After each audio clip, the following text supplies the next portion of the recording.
can look at me the whole time. I might be not looking at you, just to make sure we're Okay. still going, and Sure. I have to do it over again. But Okay. can you first say your name and your title? Okay, yeah, my name is Jo Hardesty, and I am the Director and Managing Attorney at Legal Services for Students. And how do you spell your last name?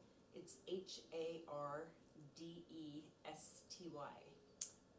Obviously, we're talking today about absentee ballots, specifically in notarizing. First off, if I'm a student, I need to get my absentee ballot notarized. When can I come by to have that happen? Okay, so Legal Services is open from 8 to 5, Monday through Friday, with the exception of the random holiday. But you can come by anytime because we always have a notary here. Even if it's like over the lunch hour or 8 a.m. or 5 p.m., somebody's always here. Does it cost anything? No, it's completely free. And everything we do here at Legal Services for Students is no charge because students pay for the legal services fee out of their campus required fees. So What is getting my absentee ballot notarized? What does that mean? well, basically, the state that sends you the absentee ballot is wanting proof to know who actually completed it. So what we require for notary is we'll ask you for picture identification, and ideally picture identification that has your signature on it. So you then can say, I'm actually John Brown, and I can look at your ID and go, yeah, you are. And so then as a notary, I can certify that I actually know you are that person, and then you seal it up, send it off to wherever the other state is, and they hopefully then trust that you are who you say you are. Is it? And if you don't know this, that's fine. Is it more common to have? I know there's some states that don't have. You don't have to do anything. You just attest that you are who you are. In some states, there are more steps than maybe just going to a notary. Is it? Which is more common? Or? I think. Well, we see a lot of absentee ballots come in around, end of October, middle of October. So with the election being like toward the beginning of November, we'll see lots of students come in. So I would say it's more common that you do have to have your ballot notarized, especially these days as there's so many questions about validity of elections and whether or not ballots are correct and true. I think more states are going to that for absentee ballots. And the one thing that we would recommend to a student is please do not sign your absentee ballot before you come in, because we actually have to see you sign it with your picture ID. So we've had people show up and they're like, oh, I don't have any ID, but we can't do it then. So we just want to make sure. And if somebody accidentally signs it before they come in, we'll just have them sign it again. So it's not So you a just big kind of deal. sign over their signature. Yeah, that's right. The ballot specifically, what states do you think you see the most people come in here looking for? That's a good question. I think you know what, I don't know. That's okay. No, that's fine. I was just curious. We haven't done any in a while, So, but I do know there's a lot of students from Illinois, and as I recall, they have to have it notarized there, but not sure. We could say Minnesota. Right. Because I know for a fact. Right, exactly. I know, I'm just doing research. Oklahoma, just looking at the ones that neighbor Kansas. Oklahoma, Missouri do. I don't think Colorado does, but I think Colorado actually sends everyone a ballot in the mail, which is a little different than a lot of other states. Interesting. And then Minnesota sends a lot of students to KU, so Minnesota does. But it's interesting with Minnesota, we were talking before, how someone else who's from Minnesota can attest that you are who you are. That is interesting. That seems uncommon to me. I don't know I what your take think is. it would be uncommon. I've never seen that before, but I'm assuming probably because nobody's asking us to get involved in that. But yeah, we really encourage people to, especially since they're away from home and aren't going to be able to go to the polls in their home state, please vote and request those absentee ballots, and feel free to come in. And if they're concerned that somebody's not available at the time, they can always call ahead and say, are you there? Do we have a notary available? So, What happens so if you notarize my ballot, I send it in, and somehow I found out they challenge my ballot. They say Matt Hoffman isn't Matt Hoffman. Do they call you and you say they could, and we actually keep a log, and so I can look up your name, what it was, and what identification I actually looked at to get it. so you can show them, hey, he Yeah. came in, this is what he showed me. Yes. Can I- We don't copy Oh, your ID. okay. I just write down like the name of the person, and I'll write, say for example, Minnesota driver's license. I'll write that down, and absentee ballot and the date that they came in. Can I have you look at mine to see if it looks like Sure. just and then we have something else to shoot Sure, besides sure, just you. sure. Okay, cool. That'd be great. I won't do it today. So you have it already? I do, yes. Isn't that amazing? I requested it a long time ago when it first opened. Now, the one thing I will say, and I can say this on camera if you want me to, Sure. is we don't see how you vote. You know, Okay. we're No, not that's a good looking, point. We're not looking at your ballot to see how you voted. You don't have to watch us vote. That's right, Okay. correct. All it is, and most of them, what they're asking is for you to put the ballot in an envelope and sign your name on the envelope.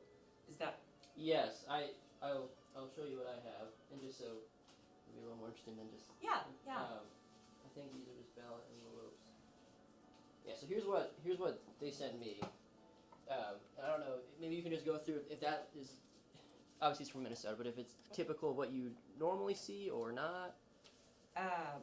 Oh, interesting. They want you to sign in black ink.